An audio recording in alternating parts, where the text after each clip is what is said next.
بسم اللہ الرحمن الرحیم۔ السلام علیکم ورحمۃ اللہ وبرکاتہ۔ شہد کا ایک قطرہ زمین پر گر گیا۔ ایک چھوٹی سی چیونٹی آئی، اس نے اس شہد کے قطرے سے تھوڑا سا چکھا، اسے بڑا مزہ آیا۔ اسے کام سے جانا تھا، تو جب وہ جانے لگی تو اس شہد کا مزہ اس کے منہ میں مزید پانی لانے کا سبب بنا۔ اس کا منہ بھر آیا۔ کیا زبردست اور مزیدار شہد ہے، کتنا میٹھا، آج تک ایسا شہد نہیں کھایا۔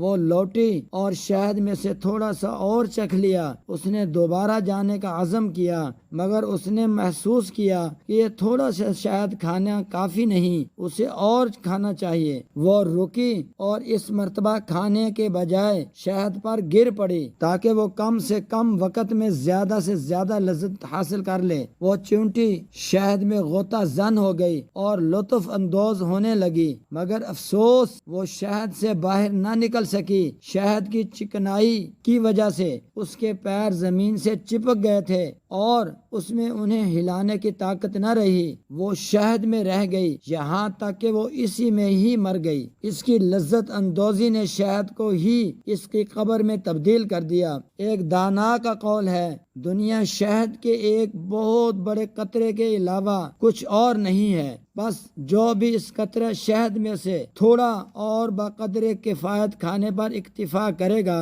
وہ نجات پا جائے گا، اور جو بھی اس شیرینی میں غوطہ زن ہوگا ہلاکت اس کا مقدر بن جائے گی۔ اللہ ہم سب کو سمجھنے کی توفیق عطا فرمائے، آمین۔